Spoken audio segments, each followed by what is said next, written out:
दोस्तों, मैं नमिता अनुराग कहीं अनकहीं चैनल में आपको अपने आसपास बिखरी कहीं अनकहीं बातों पर कहानियां सुनाती हूँ। कई बार हमें अपने पुरुषार्थ, अपनी सोच या अपनी बनाई योजनाओं पर बहुत भरोसा होता है, पर वो कहते हैं ना कि मेरे मन कछु और है, करता के कछु और। तो आइए आज सुनते हैं एक ऐसी ही कहानी जो इसी सत्य को साबित करती है। कहानी का शीर्षक है कहा दो दिलों ने। ओफो, ये मम्मी भी यार अब अपनी किसी कुलीग की बेटी से मिलवाने के पीछे पड़ी हैं। क्या करूं उनका, कैसे समझाऊं उन्हें। और पता है, कल तो उन आंटी से बात करते करते मुझे ही फोन पकड़ा दिया। विनय अपने दोस्त रमेश के सामने अपने दिल की सारी भड़ास निकालने में लगा था, जो अपने हाथ होठों पर रखे अपनी मुस्कुराहट को छुपाने की कोशिश कर रहा था। अचानक विनय की नजर जब उस पर पड़ी तो उत्तेजित होकर बोला, तुझे हंसी आ रही है? रमेश ने बिल्कुल सीरियस होकर कहा, अरे नहीं नहीं, मैं तो सुन रहा हूँ। अच्छा फिर क्या हुआ? होना क्या है, वो आंटी इतना पीछे पड़ गई कि अरे मिल तो लो बेटा, मिलने में क्या बुराई है, जबरदस्ती शादी थोड़ी तय कर देंगे।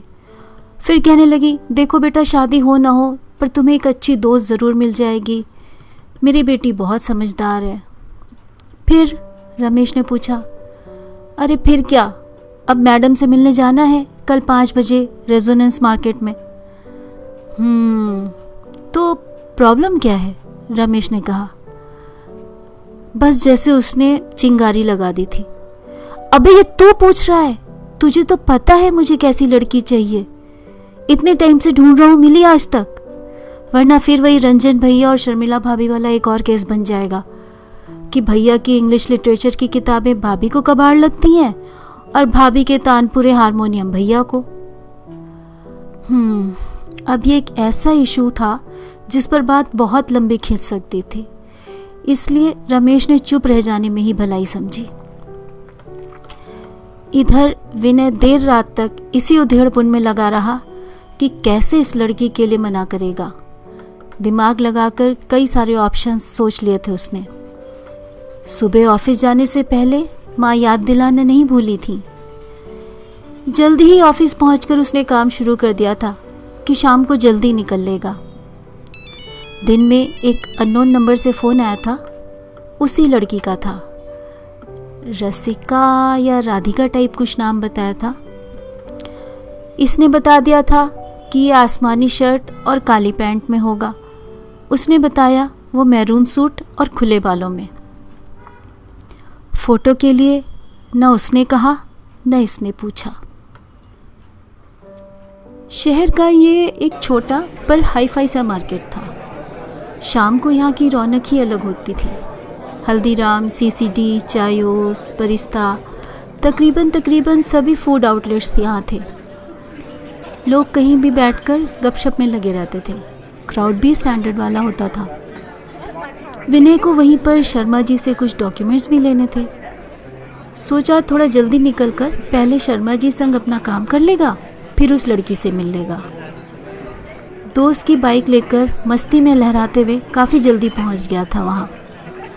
एक चाय वाले के पास बाइक खड़ी कर शीशे में बाल सेट कर ही रहा था कि सामने ही वो मैरून सूट में एक प्लेटफॉर्म पर बैठी दिख गई। ओह, इतनी जल्दी आ गई? चलो अच्छा है, पहले इसी से मिल लेता हूँ। वैसे भी मना ही तो करना है, तो टाइम तो ज़्यादा लगना नहीं है, काम तो बाद में भी कर लेंगे। उसके पास जाकर बोला, हेलो। एक ठंडा सा जवाब आया और दोनों ओर से चुप्पी। अंदर चलें? विनय ने बरिस्ता की ओर इशारा करते हुए पूछा। नहीं, यहीं खुले में ही ज़्यादा ठीक है। ओके। वो भी वहीं सीढ़ी पर थोड़े अंतर के साथ बैठ गया। फिर चुप्पी। फिर विनय ने ही बात शुरू की, कैसी हैं आप? जी ठीक हो। फिर चुप्पी। तो कुछ बताइए अपने बारे में। सब कुछ लिखा तो है बायोडाटा में, पढ़ा नहीं आपने? पकड़ा गया। बेसाख्ता विनय के मुंह से निकल गया, असल में मैं आपको झूठी उम्मीद नहीं बंधवाना चाहता। मैं यहाँ घर वालों के प्रेशर में आया हूँ। आप मुझसे शादी के लिए मना कर दीजिए। Thank God. हाँ, ये चौंका तो क्या ये भी? झटके से उसकी तरफ देखा। उसने इसकी तरफ देखते हुए हाँ में गर्दन हिलाई। कुछ पलों तक दोनों भौचर के एक दूसरे को देखते रहे। उसके बाद दोनों का जोर का ठहाका छूट पड़ा। वो बोली, क्या करती? इतनी डांट पड़ी थी घर में कि आना ही था। सोचा जाकर कह दूंगी कि मुझसे शादी के लिए मना कर दें, कोई भी बहाना बनाकर। अरे यही मैंने सोचा था, मम्मी को शांत कराने के लिए। हाँ, मैं क्या कोई सामान हूँ कि किसी के भी साथ मुझे बांध दे? अरे कोई मुझसे भी तो पूछे कि मैं क्या चाहती हूँ। और क्या, बिल्कुल। वैसे तुम्हें कैसा लड़का चाहिए मुझे बताओ, मैं तुम्हारी मदद करूँगा। मुझे ऐसा लड़का चाहिए जो मेरे मानसिक स्तर का हो। मुझे हिंदी साहित्य पसंद है, मैं उसके साथ साहित्य पर घंटों बातें कर सकूं। वो मुझे अपने घर वालों के लिए सिर्फ बहू या सिर्फ रसोई संभालने वाली पत्नी बनाकर ना ले जाए, बल्कि मुझे दोस्त भी बनाए। मेरी तरह उसे भी हिंदी साहित्य में रुचि हो। लड़की की बातों में, आंखों में इंद्रधनुषी सपने बेहद खुशनुमा लग रहे थे। विनय मुग्ध सा उसे देखे जा रहा था। सोच रहा था, बिल्कुल उसकी ही विचारधारा। यही तो है वो जिसकी उसे इतने समय से तलाश थी। उसे भी तो जीवन साथी के रूप में एक दोस्त ही चाहिए था, जो उसे समझ सके, उसकी साहित्यिक रचनाएं जिसे बोर ना करे, बल्कि वो भी रुचि रखती हो। तुम्हारा फेवरेट लेखक कौन है? अच्छा, अरे तो उनकी वो वाली कहानी पढ़ी है? अच्छा, उसमें जो नायक होता है ना, उसका चरित्र मुझे थोड़ा। और क्या क्या लिखा है? अच्छा, कविताएं भी लिखते हैं आप? ओह, सो नाइस। हंसते बातें करते दोनों दोस्ती के स्वप्निल संसार में पदार्पण कर चुके थे। पास की चाय की दुकान का छोटू चाय दे गया था। दोनों में से किसी को न समय का ध्यान था, न घर जाने की चिंता। अगली बार छोटू चाय के साथ अपने आप ही गर्मा गर्म समोसे भी ले आया था। कुछ देर बाद विनय को ध्यान आया। फिर मम्मी से हाँ बोलूं ना? उसने पूछा। लड़की ने शर्माकर सर नीचे झुकाकर हाँ में हिलाया। तभी, एक्सक्यूज मी मिस्टर विनय? जी कहिए। माई सेल्फ राधिका, कब से आपका अंदर बैठी वेट कर रही थी। आपको कई बार कॉल भी किया पर आपने रिसीव नहीं किया। मैं तो वापस जाने वाली थी, पर आपकी मॉम ने बोला कि आप यहीं हैं और मेरा वेट कर रहे हैं। दोनों ने देखा, सामने एक मैडम खड़ी थी, मैरून सूट में, खुले बालों में। हड़बड़ाकर विनय ने अपनी दूसरी तरफ देखा।